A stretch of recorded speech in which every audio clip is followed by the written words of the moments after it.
I walk around with like $5,000 or $10,000 in my pocket at all times. Really? So you didn't believe in safes or anything? No, man. I wanted it was safe in my pocket.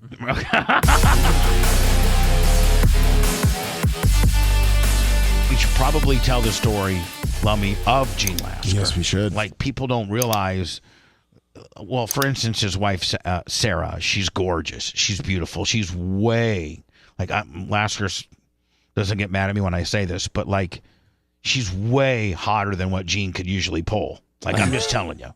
I mean, Gene's got swagger. He's a biker. He owns his own business. Are you saying he's not a handsome fellow? I mean, he is. But his wife is would be like, she's hot.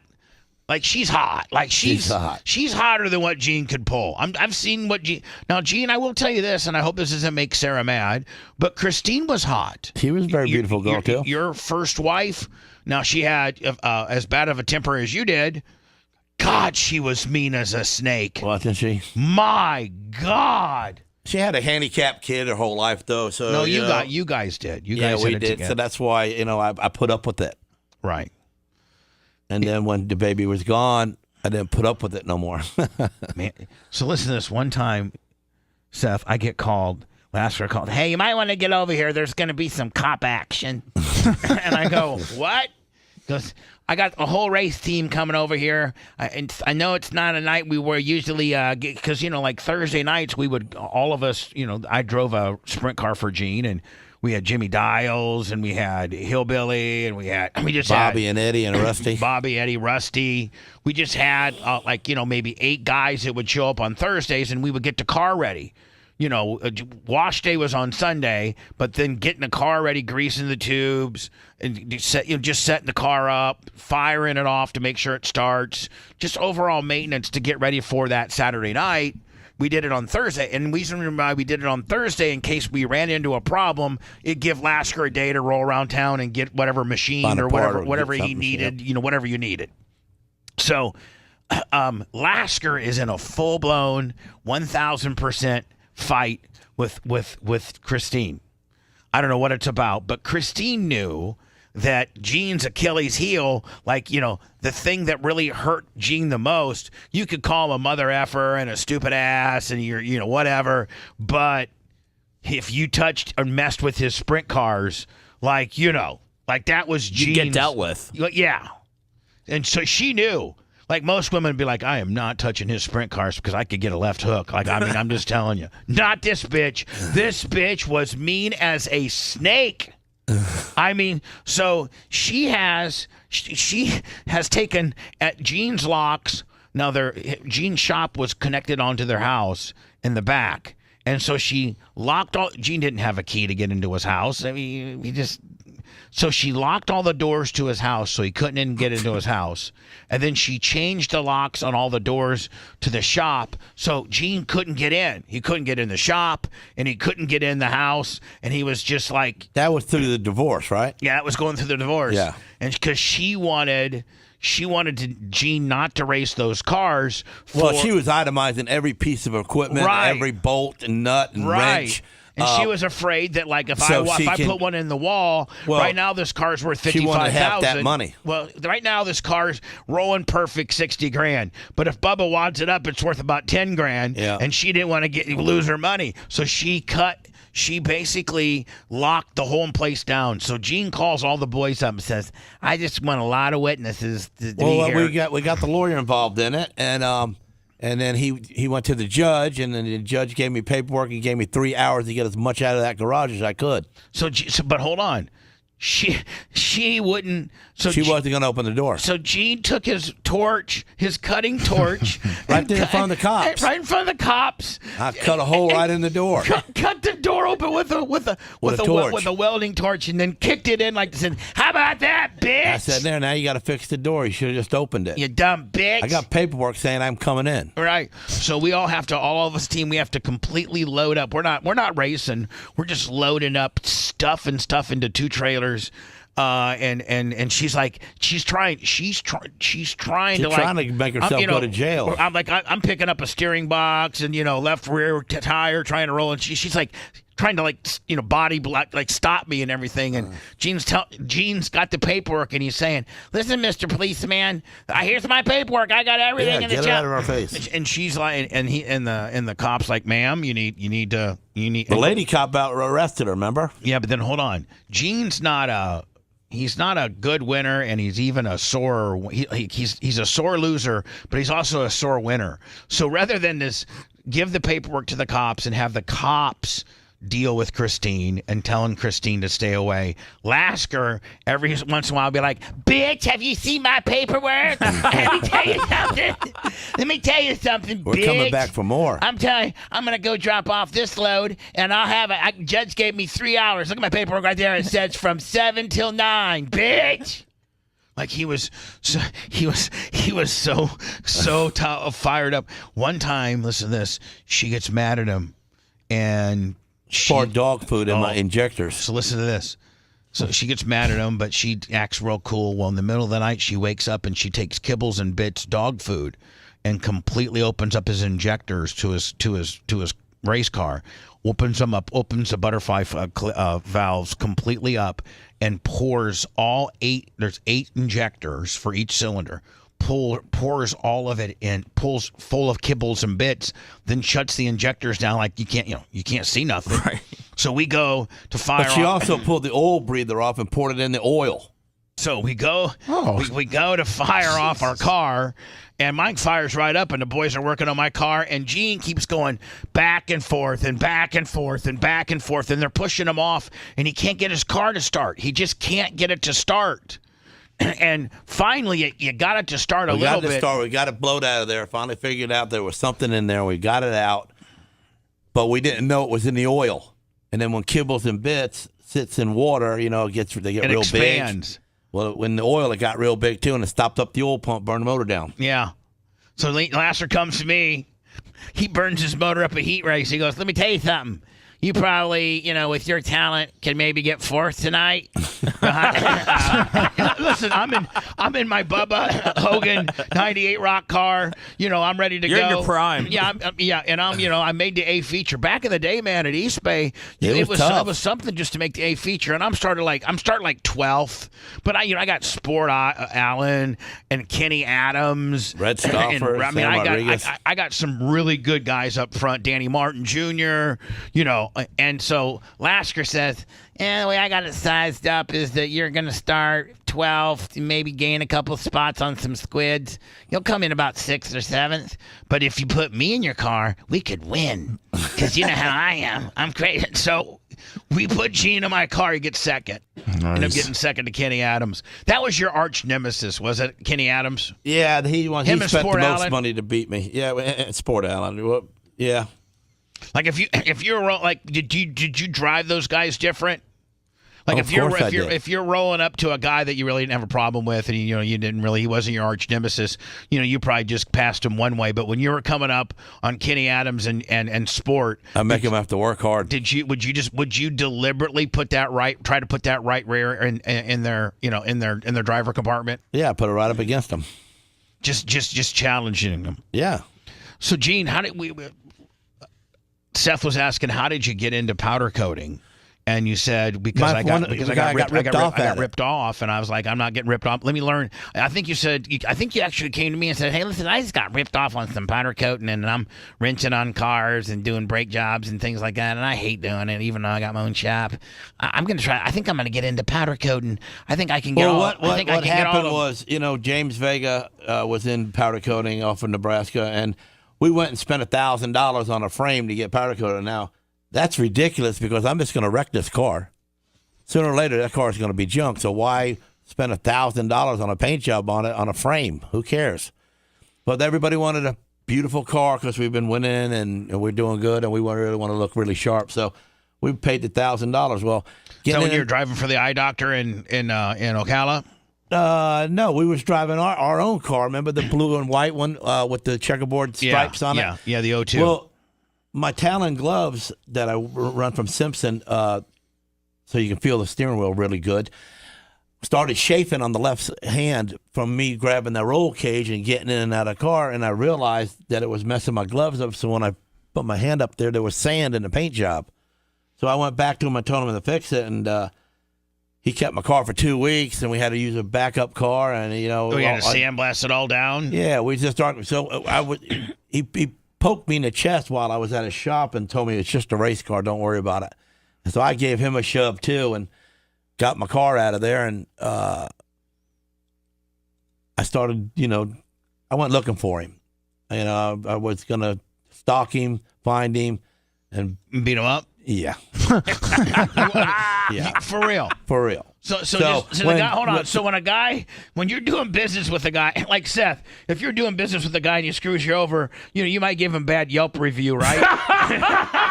I'm gonna go home and tell Phoebe and see if she'll give him a call. Car. Hold Christine on. seen me rented a car. No, hold on, Gene. Hold on. Just hold on 1 second. So the average guy gives him a bad Yelp review, maybe tells his wife to write a bad, Google review, right? Yeah. Gene says, I'm going to stalk you. I'm going to find out about, and then I'm going to beat you up. That's my Yelp review. So your wife saw you. So she she's saw seen you that I was renting a car. Yeah, she's seen I rented a car. But now, what does that? When you're renting a car, what does that mean? Well, that he don't know what I'm driving, so I'm following him around and see the where plates he goes. will come back to you. Right. All right. So I get up one morning and I look on the kitchen table, and there is a pamphlet on powder coating, and there's a ticket for one person to Vegas. And then there was $1,000 cash sitting there. And I looked down at him and I said, what is this? And she says, well, it's going to cost us $10,000 easy on a lawyer for you when you put your hands on that, dude. So I figure if I just buy the ticket and put you in and go learn the powder coating, and then we'll put our own oven in at the shop and you can do your own cars. So hold on. So Christine's she's like, okay. She's actually have some business savvy about herself. Was that the mean wife? Or that was the mean. That was the mean wife. So the mean wife said it's going to cost us $10,000 to lawyer up after you beat this guy up. Yep. How about I give you a ticket to Las Vegas on a powder coating convention For 4 days. And let you learn how to do this. You can put an oven at your automotive shop and you can just do your own chassis. I got, $3-4 grand into this deal, getting you out there and getting you back. And you're not going to go to jail, and I don't got to deal with that nonsense. That's actually pretty smart. Well, that's what she did. So when I got Saved there, that guy's ass, though, too. Yeah. Yes, he did. She did. Yes, she did. So you go out there, you learn the ins and outs of powder coating, and you open up your own fell in love powder. with it. I thought this is cool because I said I don't need to learn powder. I'm not a painter. I'm not going to huff paint. I don't like the smell of paint. I'm not going to do that. Oh no, this is a little different. I've read up on it, and there's no smells to a lot of it, and you just go and try it. I said okay. So when you go out to the convention in Vegas, you have zero idea probably on the process and the equipment needed. I knew nothing. The equipment needed and the cure time. I knew and nothing. Sandblasting and the cleaning and the prepping and the oven needed and the type of powder needed and the gun and the kind of gun that you got to buy to taping spray off the products and the tape that goes through the heat element. Hold on, just the racks that you have to have. Yep. Right? Yep. I mean, you got to have probably $10,000 worth of just custom-made aluminum racks. If you want to be able to load the product quickly so you can paint it quickly and take it off quickly. And so you go out there and you're like, man, this is pretty cool. I like it. It's better than doing brake jobs on Mrs. Johnson's, Ford, right? Yeah. Because before that, Gene was a car mechanic, and he got that. I had a nice shop, 4 or 5 guys working for me at one time. Right. But that's a grind, isn't it? That's even the automotive. Well, the bad thing is if your mechanics leave a bolt loose and it could tear a lot of stuff up, you got to eat it. Right. Mrs. Johnson comes back because some guy left a screw in her carburetor and completely blew her motor out. You got to stand behind that. The thing about the powder coat is you can redo it quickly. Sandblast and redo. Right. Right? Yes, sir. So that's how you got into the powder coating business. Yeah, so when I got back, I built my own oven and put it in the corner. The guy didn't get his ass whipped. And yeah, he sure didn't. And so the one side of the shop was powder coating and the other side of the shop was automotive. And that's right. You did that for about 5 years. I did that for like 1 year. Oh, I thought it was 5. And then I sold the automotive shop and just opened up and bought it. With the money that I sold the shop, I bought a brand new oven, a $100,000 oven. Whew. Now, does that oven, because I remember when you first bought that oven, that was your pride and joy. Oh, yeah. But that oven is kind of a jobber oven compared to the ones you have now, isn't it? Not really. I mean, that oven would last you for your rest of your life, the way it was built. How about the oven you got now? But the one I got now is more the computerized part of it's way better. Oh, okay. You know, the on and off and the quickness of getting the Now, would up to guys temperature. ever build their own ovens? You can. I mean, just with the heating element and But you have to get it so right on the inside. So meaning all like if it's four 400, corners are the same temperature. that it's uniformly the same temperature. Right. Right. Right. Yeah. And only the computerized, big ovens that you got probably have that. That stay that good all the time, and the ovens, the bottom of the oven, the first 2 feet coming up, has to get hot enough because the heat rises. So the heat goes up so quickly that sometimes 2 foot of the bottom of the rack don't get as hot as the top. So can you assure Seth that if you ever would swing by the shop and see I think the oven actually does have a safety thing in it where a guy couldn't get caught in it. I know you can just push the door back open, not when you got your 4-wheeler parked against it. or the forklift. You're not pushing that forklift out of the way. Seth, everything's good. If he tells you to put stuff in the oven and you hear a forklift, run, okay? You have me falling in the oven though, Bubba. If I go over there. Well, I mean, go over. You say if it's part of the Manning Up Seth series, you're going to have to spray the piece of the part. Then you're going to have to put the part on the rack. Well, and what then about you got a 2 Jews play the blues or something? 2 Jews played the blues. What is that? Yeah, that's the one. Well, Why don't you do a live show in the oven? One of those two Jews are playing the blues right now. If they aren't here anymore. Oh, with the girl with the Jew? too? Yeah. Yes, she was. That's where the nose come from. Well, Gene. Well, I'm just saying. Gene, I didn't know her. I thought she was pretty good on the show. She was the best girl you ever had. Gene. You only had 2. Gene. I've had 3. 3. 4. My sister, Anita Wad, Janessa, and Anna. Jabberjaw? Jabberjaw was an executive Yeah, producer. she was in the back. Gene, you cannot put big nose. Like, you can't stereotype that with Jewish people. Like, that's a kind of a, Why, same thing as Italians. Well, I mean, They got mustaches. It's just how you bred in. it's how you're bred in. That's right. That's Yeah. right. That's how God made you. I mean, you what's, gotta what's your excuse? Somebody had sex I don't with, have no excuses. Somebody had I'm good Somebody in my had skin. sex with an orangutan somewhere along the line. Well, whatever happened, I'm doing the best with it. I'm doing pretty good. And that's why when I go to Word Salami, he's going to come back and explain why we because Seth asked him, well, how did you pull such a hot wife? And Lasker goes, God.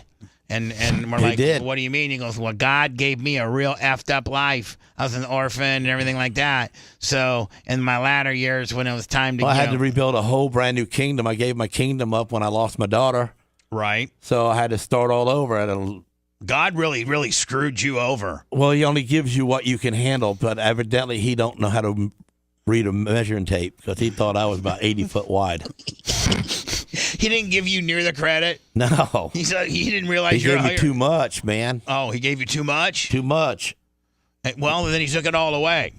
So Well- then you figured God owed you, like in your little religious, you're figuring that one of the reasons why you were able to score Sarah so hot is because I think he stumbled over, seen Lasker. Whoa, man, I really messed that dude up. Then let me help him out, and then he found Sarah who needed somebody good in her life, and bumped us together.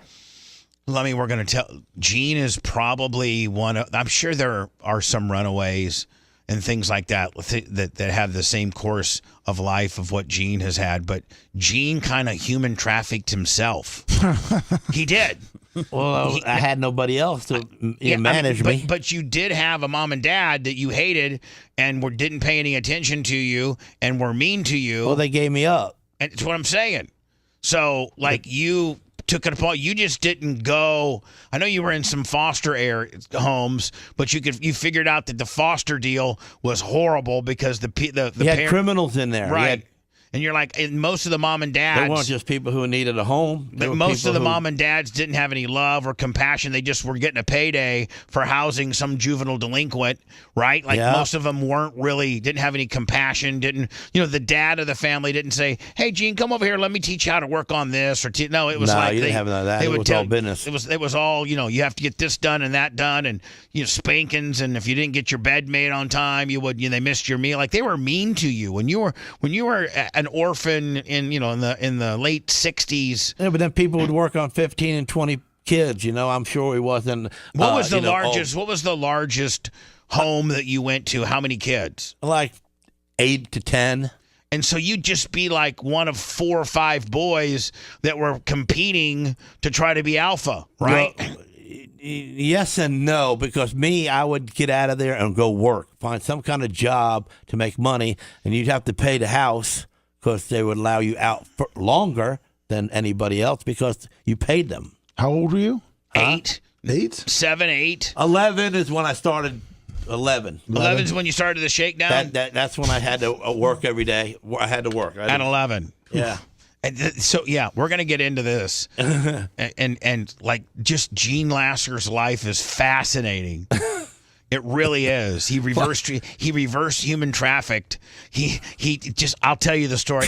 And really, the man that really probably, I don't know if it would be considered saved your life, but certainly gave you a better chance in life, was a really great man by the name of Jerry Rod. Yeah. His name was Jerry Rod, and he was mean, boy. Yeah, but hold on, though. He was mean, Yeah. but deep down, he cared for you. Oh, he loved me. Yes, he did. Yeah, so he was mean, but he wasn't mean as in like foster dad mean. No, he was but mean he was because mean I as love teaching you. I'm teaching you some tough love, son. And he's not wasting his time. If he tells you how to do something, then you do it that way. If you change your way and it's wrong and you do wrong, then he bops you because he told you the right way in the first now, place. what would a bopping be like? Right upside the head? Yeah, man. Like that would be a bopping? Yeah, I mean, he shot me ever- with a BB gun one time, and he thought my wallet was in my pants. You know how when you're wearing your jeans, you Right. got your wallet, and you got a stain there? Right. Well, the He stain shot- was there, and he shot that pellet with a 10-pump shot, and it went into me, like about a quarter of an inch or a half inch into my butt. So then, let me ask you a question. Did he take you to the garage and dig it out with a pocket knife? No, he threw me on the damn kitchen table and took a Coke bottle and boiled it and then stuck it right on my butt.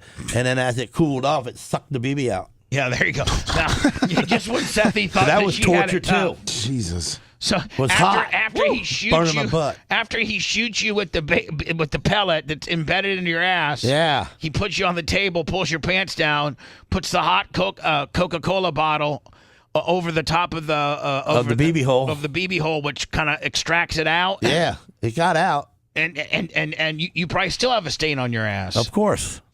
So, Gene, here you are. You're hanging out in foster homes. It sucks. It's like the parents don't really have any love. They steal your money. They're just there to get a paycheck from the state because the state pays them for X amount of kids. Yeah, and take your money, too, if they find any in your pockets. Really? Oh, yeah. Like if you'd have like if you. I couldn't even hide. I try to hide under the mattress or hide it in some old clothes or something. And they just go through your stuff and find stuff. So it comes. You're like what? How old are you when you jumped the fence at the racer and told at the races and met Jerry Rod? Like 16. Oh, you're that 15. old. You're that old. I was 15 then. Yeah. Yeah. And you go to the old Golden Gate. They pulled up on Fowler in Nebraska, and they would go headed down Fowler, going to Golden Gate Speedway. And two dudes, Mitchell and Gary, was on the trailer working on this race car with the back doors of this panel wagon open, and they're getting tools out of the back of the truck. And the dude said, "I said, man, what are you guys doing on the back of that trailer like that?" And he goes, "Working on a race car." And I said, "Where are you going to race?" So hold on, they were working on the race car as he was driving down the highway. Yes, sir. So the dude says, "You know anything? Do you know anything about wrenches? You know the sizes?" And I said, "Yeah." He goes, "Hop on. We'll take you with us." So I jump on the trailer. You jumped on the trailer, and at this point, you probably The toolbox is inside the panel wagon, and then we're on the trailer, and then when I have to get a wrench, that was my job to walk the plank there. Yeah. So they're going 55 down the road, and Probably 70. They're like, hey, we'll have the So they're kid running late. because we'll have the kid. We're on the stable part of the trailer, but when we We'll have to go have up the by new the guy, when the fall new off. guy, when we have to send a guy into the panel truck, which means walking the tongue of the trailer. And I asked him, I said, what if I fell off that damn thing? And he goes, well, we'd have kept going. We didn't know you. Yeah, we don't know you. That's how people were back then. So, Gene, they're like, man, we need a half-inch open end. Go Right. get it. So you go there and get it. You knew what it was. Yeah. They're like, man, this is a good kid. So they get to the track. Do they pay your way in, or do you sneak? Yeah, we snuck in. So you sneaked They in. snuck in, too. So we all snuck in. Right. Jerry didn't pay for everybody. Killing the promoter. Yeah, I know how killing that the promoter. feels. Times I get sneaked in every Saturday. Losing 35 a copy. Yeah. Son of a bitches. What was a pit pass back then? $15? Probably. $20? $20. Something like that? Yeah. And now Jerry Rod, he drove sprint cars? Yeah, he drove sprint cars. He had no roadster. Okay. So you get He there. didn't never win. Now you get there, and I'm sure the two helpers tell Jerry Rod, who was driving, "Hey, Well, see he this, goes, see this kid over here? Where'd this monkey come from? Where'd this monkey come from?" And so I told him who I was, and I said, yeah, I was just, I was headed down the road, and I seen you needed some help, so I'm helping. All right, cool. So he let me hang out, and at Golden Gate Speedway, where the exit was, right against the wall, was like 10 phone booths, phones Yeah. in a row. Payphones.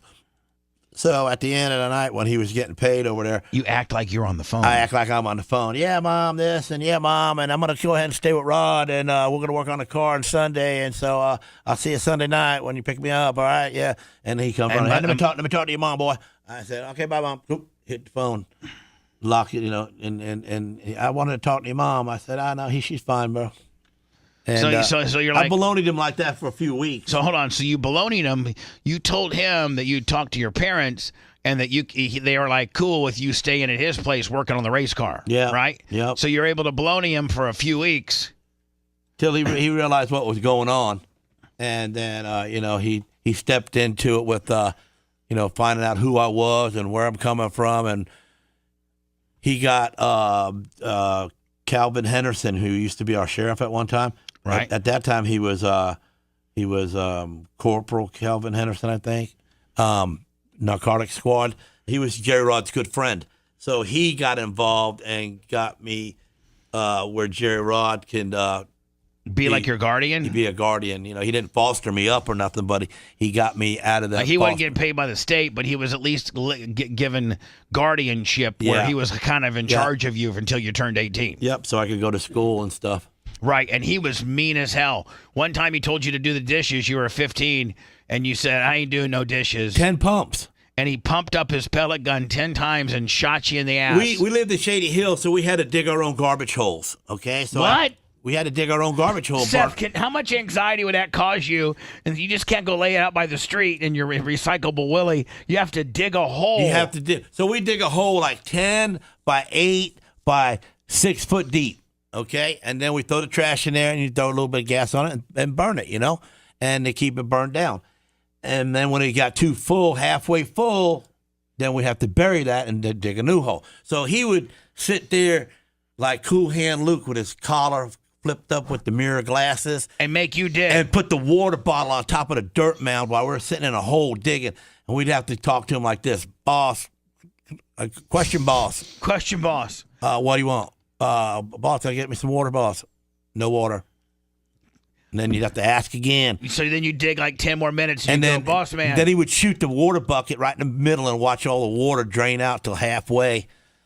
And he would say, go ahead and get rabbit, boy. Go ahead and get rabbit. Hold on. So what does go ahead and get rabbit mean? Run. Get you some water? No, run. Get out of that hole and run. Escape. Man, seems like Gene is living in a horror movie. Oh, you don't understand.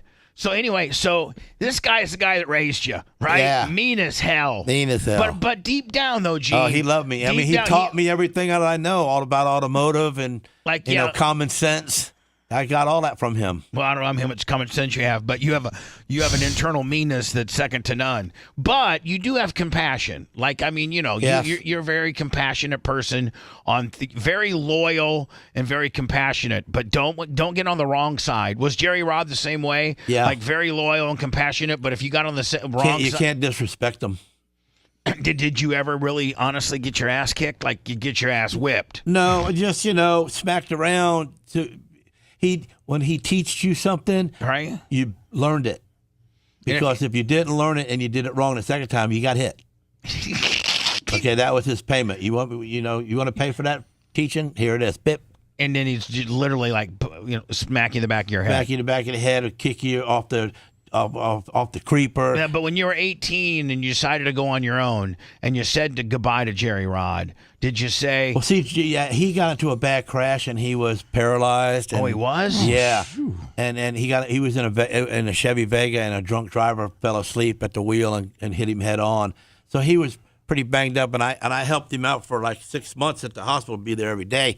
And then finally, I had to go get a job because Jerry wasn't paying the bills for me. Right. And so did he have a wife?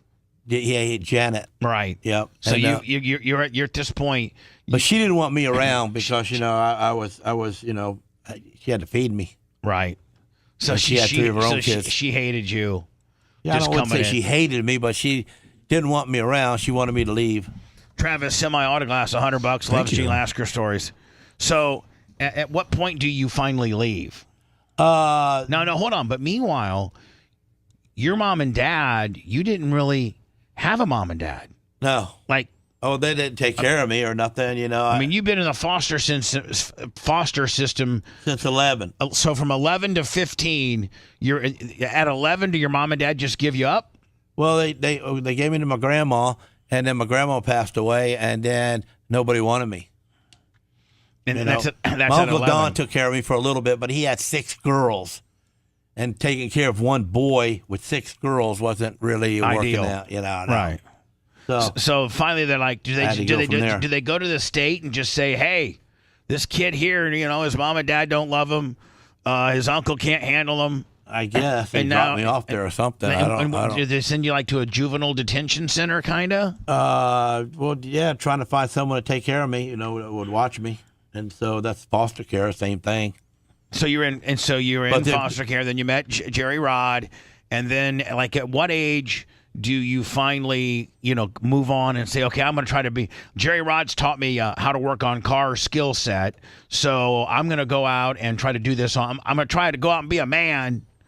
Did you get a high school diploma? Yeah, got a high school diploma at Land Lakes. Land Lakes High School. nice. Uh-huh. Land Lakes High School alumni. Yeah. Right? And so you got yeah. your high school diploma, and back then that's all you really needed. That's all I needed. Right. And then I got, I hitchhiked up to Tampa and found me a job on Hillsborough Avenue, 5519 West Hillsborough. Just wrenching on cars? Working for DNR Garage, working for Junkyard, taking motors out of junk cars. All right, so they bring the cars in the shop, and you just did part them all out, right? Yeah, we used to use the flame wrenches on them. All right, and so, and then that time you meet Christina, right? Yeah, I met Christine. I opened up my own shop. I worked for Don for, 6-7 years, and then I started working for Tire Kingdom, and then I rented me a couple of bays in John's Road Storage, and I opened up a shop there, and I hired Calvin to work at my shop during the daytime while I worked at Tire Kingdom. And So then you had your own shop, but you'd be at Tire Kingdom. I'd you be had at Tire Calvin Kingdom as a service manager, and I would sell business like transmissions, motors, rear ends Right. that we didn't do, and I would send it over there to my shop and do it, and then Tire Kingdom would pay the bill and pay me. Seth, he's got some Jewish in him, does he not? Oh, yeah. And He's so going to work at Tire Kingdom, and then he's going to refer all the big jobs over to his own to shop. my own shop. And Calvin's going to be doing them. I'm So- taking notes. and I got paid very well Seth because Automotive my, Shop Oh, coming I up can't wait next. to see that. Yeah. my service was so high. I did so much money in service that that they didn't care what I did. I just keep making that money, boy. Right, because I mean, you were just you have a lot of charisma. So when Mrs. Johnson came in and she maybe didn't need a new transmission, she probably could just got a rebuild or Yeah, a flush. but pretty much, all you got to do is sell the people who need stuff because everybody's car is junk. Right. Okay? But Tire Kingdom had 90 Incentive. days, same as credit. 12 months, same as and then no as charge, cash. same as cash. And So you could really so, nickel and dime these guys I would and sign pad them the up on the finance. credit card, Right. Tire Kingdom, and then Tire Kingdom would pay the bill and put it on the Tire Kingdom card for them.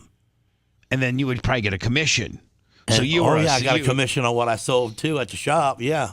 Right.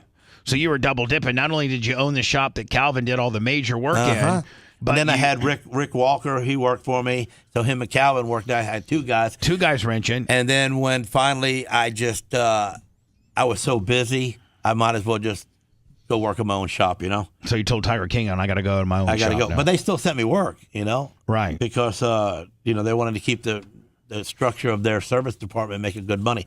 So I still had to work. So you. But I worked for myself. Talking about God. So then, Brent, I just turned 30, and I had a pocket full of money. I mean, my shop was doing good. You're 30 years old, you guys. And I got money. I'm 30 years old, Seth, and I got a pocket full of money. I do. I'm walking around with like $5,000-$10,000 in my pocket at all times. Really? So you didn't believe in safes or anything? No, man. It was safe in my pocket. So I'm at the dentist getting my teeth cleaned, and I had crooked teeth my whole life. Right. Okay.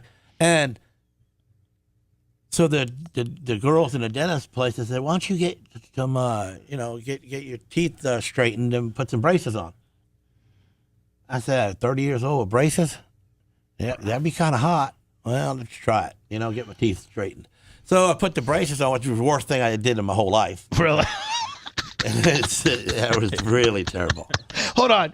Seth, think about all the things the guy's been through in life. He's been handed down from one family to another, and he says the worst thing in his life is putting braces on. What was so wrong with? What was so bad with the braces? Because they would pop that wire, man, and it would poke in your face, and you'd have to take wax and put your big old ball there. But the problem was, is I was too old to be doing that to my sockets of my teeth. Yeah. And then when they straightened them all, the teeth moved the socket so much that the teeth got loose.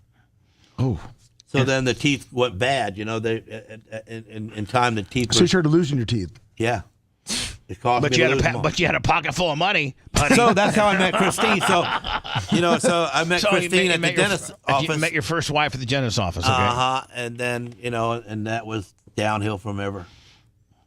Well, no, we have to tell the story. We're talking about God giving you kind of a crappy hand. You meet. So I meet Christine. We have a kid. Hold on. You guys have a baby. We have a baby, and she's handicapped, little Jennifer, my little angel, and she's autism, had lack of oxygen to her brain being born. Well, she was born with the umbilical cord wrapped around her. They don't know. They just know that she lacked oxygen, whether her head got smashed a little bit and stopped her from breathing, or her, somehow oxygen didn't go to her brain. She was oxygen deprived, which caused her to be very... No muscle tone and never walk or never talk. Like she was, and I'm very familiar with Jennifer. Mm-hmm. I grew up with Jennifer. That's when you and I were at our absolute best friendsness, and I, many a times have, hung out with Jennifer, gave her kisses and stuff like that. But Jennifer was never, and I'm not trying to be disrespectful, but Jennifer was so handicapped that Jennifer really didn't know much. She wasn't human. She was she wasn't real. She was just a body with a doll that laid there. She just laid there. Yeah. In fact, Gene would have to get Gene. Well, what happened was when she got so much steroids in her body to keep her alive that her drool, her spit would cause pimples on her face, cause her rash. Because there's so much steroids in the water in her body. So Gene didn't want his baby to have pimples on her face, so he would set his alarm for 2 times a night, once at 2 and once at 4, for him to go and take a wash rag and wipe her. No. What I would do was, when we laid her in the bed, I put her to the pillow all the way to the left. So then when I get to her, I just pick her little head up and pull the pillow about 4 inches. Because if she laid in the drool on the pillow, that's what got on her face. That's what did it. But if she was in a dry part of the pillow. Right. She was fine because then the pillow But you did that usually 2 or 3 times a night. For 14 years. For 14 years. And so then Jennifer dies. And I think Jennifer really defied. I think when you guys should initially only lived 2 years. Yeah, they told you and Christine, listen, she's not going to make it very long. No. And she made it 14 years. Wow. And so after that your marriage was pretty much just hanging on. Well, there were so many different things that's happened during that marriage with Christine that I'd put up with. But what I She put I never kibbles and- blamed Christine She ever. put kibbles I and never, bits in your race car. I never put blame. She already had one kid before Jennifer. She knew better than to lay in that bed and let the baby go through trauma in her belly and not get a C-section when she should have got one by 9 o'clock that evening because she was induced labor at 6 o'clock. So she knew better. But her and her mother wanted to tell me to shut up and sit outside the room. They knew better. And we went till 12:15 at night until finally I snatched the doctor up and drug him into the room. And then they stat this, stat that, and they ran Christine out of there and operated on her and got the baby out. And the baby never cried when she was born. So we knew we had a problem then. Right. But then I never blamed nobody until Jennifer died. And then all I had in me was blame. You know, Christina dropped the baby because the baby had no muscle. She was hard to hold. I had to custom build racks into the ceiling to put the baby on top of tables and pick her up in like a little net to bring her into the shower because if she'd be slippery, you drop her. Well, here's the other thing. You can buy these systems, but they're like $5 or $6 grand. So Lasker They're like would 80 grand. So Lasker would just make I made mine. his own system that was as good, but not made out of It worked aluminum and fine. things like. But it was You pick made the out of wood baby up and you everything. just walk right next to her and you can bring her all the way to the other Right. side of the But house. Lasker fabricated all of that stuff. Yeah. Because he couldn't afford, the 80, 90 grand it would cost to outfit the bathtub to be I able just to. made it easier for everybody not to hurt my daughter. But, Christine dropped her one time and it broke her femur. Now, Jennifer didn't cry. So we didn't know she was hurt. But every time I would move her a little bit or play with some toys with her, I could see it in her face. She would cringe. And I said, we got a problem. Something's wrong with her. She got cramps. This baby's hurt or something. Yeah. So finally, we take her to the hospital, and Hey doc, look at my baby. She's cringing. they Something's say she's going got a on. broken femur. And there's nothing they're gonna do about it. They wrapped her kind of snug, and they're gonna leave her that way because she don't walk anyway, and let it mend that way. But I never blamed on that either. I never said nothing bad to Christine and what she did to my baby. But when the baby died, all them little things that she did to her, she handed her some soup one time so hot it burned her. Okay? That was an accident. I get it. But Somebody's gonna get their ass whipped on it afterwards. right. The accidents don't happen if you pay attention. So your Jerry Rod started coming out in you. That's right. Right. So all them little things that happened to my daughter, that's all I could see in Christine's face. After I hated her. Oh, okay. Okay, for what she did to that kid and having a bad baby in the first place. Right. She wouldn't have had nothing would have been wrong with my So daughter you blame if we had all- a C-section at 9. And you blame that a lot of that you blame on God because we go back originally to why do you Well, have such God a put me through all that. I know. He could have stopped that. I mean, do you ever wonder, do you ever ask God, what the hell, God? Yeah, Like, how much many can times? You, how much Like can you every put day. on? How much can you put For on the- a feller? I'm saying, God helps them. Only gives you what you can handle. And I say, well, God can't read a measuring tape because he thinks I'm 80 foot wide. He give you way too much. He way too much. Come on, Bubba. I got some phone calls. They're probably Lasker related. Hello? Hello? Yes, go ahead. You're on the air. Hey, what's up, Bubba? Good, buddy. Thanks. I'm actually just listening to the show over the phone because my data sucks and I'm not at work today. And So do I you don't just- get the Wi-Fi to listen. So you just want me to put you on hold and you just keep listening all day? Yeah, I could. That would Is that what? work for me, but I mean, at the end of the day, is that what you're asking Can for? you help a kid? brother I out? think so. We used to get those calls back in the day. I mean, I if do. that- I do have to say it's good to hear Lasker back on. It is. We're getting through Lasker's story. So instead of hanging up on you, I'm going to put you on hold. I'm not going to go to you the rest of the show because I know that you're just trying to listen to the show. Okay, buddy? Thank you very much, Bubba. All right. Thanks, buddy. So, thanks. So, Gene, one of the reasons you feel that, I feel God over-delivered on the he woman. stumbled upon me, and he said, "Man, I really gave it to you, didn't I, boy?" And I really gave it to you, didn't I, boy? and then That's how God talks. and so right, that I is. really gave it to you, didn't I, boy? and he didn't give my wife Sarah that good of a life either, you know. And God sucks. He gave me a hell of a life. He gave me one hell of a life, but I'm now on the Gene Lasker orphan stages is where I'm at in my life. so I think he just put us together, man. 'Cause, you know, we stumbled upon each other, and I got a happy life now. You know, You got a beautiful life. Yes, I do. You got kids. You got a beautiful wife. You got your own business. You got some money, as you would say it. You got some money. You got lots of money in your pocket, right? I walk around with money in my pocket always. Walk around with money. I can eat whatever I want to eat whenever I want to eat it.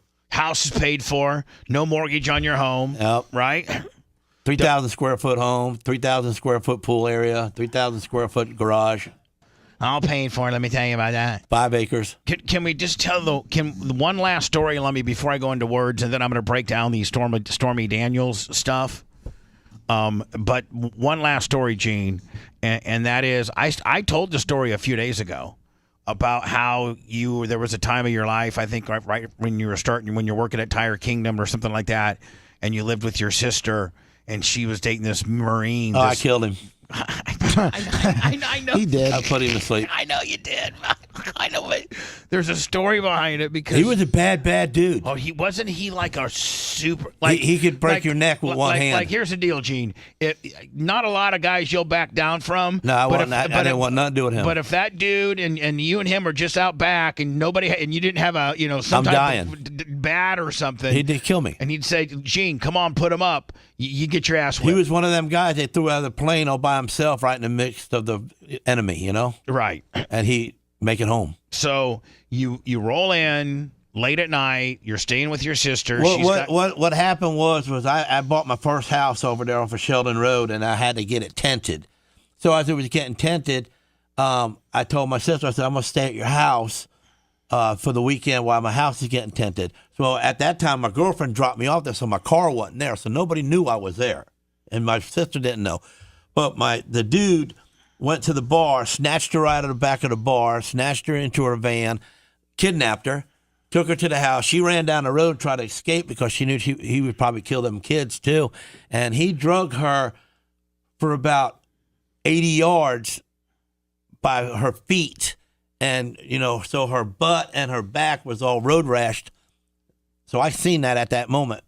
But they came in the house, and she banged on the side door, and she goes, I thought you were going to be here. And I heard that, and I said, what the heck? So I reached over, and, I grabbed my .45 and opened up the door, and I'm listening. The bedroom door. My bedroom door, but her bedroom door wasn't shut all the way, and I'm kind of like listening, and is he being mean to her? I can hear him going, thumping her on that. He got her upside down, thumping her on the head, and she had like a one-piece girl outfit, that goes from the top of her boob to underneath kind of a their sexy butt. little bar outfit, Yeah, right? pulled down to like a little rope action around her hip. So she's, and then when I opened up the door and I looked at him, I could see all that blood on her and all the rash on her back, and she was hurt. And he's had her upside down, beating her head against the floor. And he lets go of her, and I got the gun right on him. And he goes, what are you going to do with that, punk? And I said, I'm going to kill you. Okay, that's what I'm going to do. Hold on, let me just stop you. Seth, this is the kind of life this guy's led. This is why I told you, Bubba, I didn't think he was real when I heard him back in the day. Right. So the dude is 8 Seth. feet from me. Yeah. 4 feet from the wall.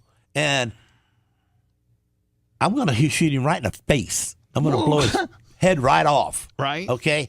Now, but hold on. The way you described is he dropped her down, and now he's looking at you, and he sees he has a gun pointed right at him. And he's got both of his hands out on the side. Right, he's got both of his hands out on the side, and he asks you, what are you going to do, boy? What are you going to do, punk? And you say, I'm going to kill you. I said, I'm going to kill you. And at that point, he reaches with his left, and he reached behind him like he's going to pull something out of his pants. So I went, pop. I shot him in the heart because the babies was in the next room. I shot him in the heart because the babies was in the next room. If I shot him in the face, it would have been all over the wall. Right. And they'd have seen some of that. You didn't want the babies to see the brain matter, so you shot him in the heart. Right. And he hardly even bled. Hey, hold on. I shot him in the heart because the babies were in the next room and didn't want them to see his face. Shot a half inch from the bottom of the heart, went in there and lodged in his spine. He talked for a little while. He did. Yeah. So what he said after you blew him, what did he say? He goes, don't let me die, don't let me die. Don't let me die. And I said, call an ambulance. So we called the ambulance, and of course the cops came and got me and put me in a car. But your claim to fame is that you're only in the back of the cop car for 15 minutes. Sergeant Mercedes. Her name was Sergeant Mercedes. She was a lady cop, and she just released me and told me to come pick up my gun on Monday. So hold on. So Gene, they go. You shot. So they're probably they have to handcuff you because you are the shooter. But they have to get the story all sorted out, right? Yeah. Well, they're rolling him out on a stretcher, and he goes, I didn't think he had him in it. Well, did you try to reach for a weapon? He goes, I didn't have one, but I made him think I did. Right. So he just confessed everything right there. To him before he fell out. And so they then, your sister tells her the story. He says the Marine, the old grizzled Marine said, I was trying to bluff him. Yeah. And so at that point they come to you and say, hey, clean shoot. Clean shoot. Come pick your gun up on Monday. Right? Yes, sir. That's the best. Seth, we think, the various things we've been through in life, right, are traumatic. Can you imagine this is what you've thought twice about it. It don't seem traumatic to me. You don't lose any sleep over it, do ever. You? I mean, you don't care. You don't wake up screaming in the middle of the night because you see this guy's face or anything in your dreams? No. I think about him when I pick my 45 up from time to time. You do? Is it hey, this 45 did its job on this one scumbag? You still got the same gun, huh? Let me fish nice. on the J25. Love the Lasker stories. So, Gene, that didn't affect you one bit, right? You don't got to go to therapy over it or nothing like that. No. Bubba, why did you mess with his mic and his position on the show then if you knew that he was capable of killing a man? No, wait a second. No, let's not get into all that. Hold on. He brought it up, okay? There was a procedure. And there was the way this company ran. And it only ran one way, his way. Got it? Am I Bubba Rod? That's right. Bubba Rod ran it one way, his way, okay? And we all played that game. We had to. That was the only way you were going to play in his toy box, okay? So that chair meant something. This chair meant something. This chair meant something. And he told you what it meant whenever he wanted to. So when I came in here that day, and she was in the wrong chair, I got mad because she didn't deserve it. Not that I deserved it. Not that I deserved it. Not that she did not deserve that chair. She should have not ever been sitting in there. Well, Gene just put too much credence. No, that's the way you was, man. I mean, I can't help you change now. See, now you can say, oh, yeah, I'm a better Bubba. But you was not a good Bubba then. Okay? You were the worst dude ever. But, But seriously, he had the radio show, so we had to play the game. We had to put up with him. But he was mean. You're mean. You know that. Where's Bubba? Bubba, what do you want to say? He was getting better at that point, Gene. I don't know. Probably. We still loved him. He's still my good friend, even though I've quit so many times, but I never quit being your friend, though, did I? No, you've quit. I quit the show. We've quit the show. But I didn't quit your friendship. We've quit racing together. We've got back together. You've come back on the air. I went back to racing. We've had this roller coaster of a relationship as far as working together for 20 plus years. Because I had to learn how to put up with you. Dating back to 99. That's when I first met you at that East Bay. Yeah. And you started out as my nemesis, he's like, hey, they're going to take this fat radio guy and put him in a sprint car. All of a sudden, he's going to be a sprint car driver. My track. Not my track. I tell you what I'm going to do is I'm going to go, and the first time I got an opportunity to wreck him, I'm going to wreck him. Then I'm going to say, welcome to sprint car racing there, fat boy. And that's what he did. So I'm driving for Paulie, I'm driving for Bucky Milam, and they're like, listen, You're going to be okay, but you got to watch out for that. And I think at that time you were driving the 41 car. Yeah. You got to watch out for that. No. I was driving the 02 car. I didn't drive the 41 car until we teamed up. So my teammates are Johnny Gilbertson, Sport Allen, and Paulie Milam. And it was a 4-car team. Think about how rare that is. Think about how much money that probably cost. Are these all real names, Bubba? Yeah. I mean, this is Yeah. And Bucky Milam owned a big Milam well drilling business down in Sarasota, Bradenton. He was loaded. He had a 4-car sprint team. Loaded. 4-car sprint team. And quite frankly, didn't care if we won or not. Like Gene, he was just there to have a good time. Having a good time. And and so we were like Speed Racer, the good guys, and Gene was like Driver X. You know, let me remember Driver X. That's what Gene was, and like that they even my fellow. I worked my whole life to be a winner. I worked my whole racing career to win, and then there was no second place. All of a sudden, for you're going me. to bring this hotshot DJ in here, and he gets everything handed to him. Not my track. Trying to get on my microphone time. So Sport Allen comes to me, and he's the best driver that we have. And you got to admit, Sport was a good shoe. hell of a driver. Yeah. And he's like, listen, I'm just going to tell you right now, because he was kind of like the team leader because he won the most. He knew the most. And he knew the most, and he worked the hardest. He just, he deserved it. And he's the most talented. He goes, you don't want any part of that guy. I'm just telling you, I've had my run-ins with that guy, and I just try to stay away from him because he's bad news. He's a prick. He just don't understand. He is just the most impossible person to deal with. Like if you like, and that intrigued you. And I'm like, he's like, yeah. Of course it did. And he goes, so what do I do on Monday? I get on the air after my first weekend of dealing And write with a song about me. And write a song about him. Remember, it was you know what? Ned wrote it. Let me see if you can come up with the Lasker sprint car. I'm dragging baby seals behind my car. Yeah.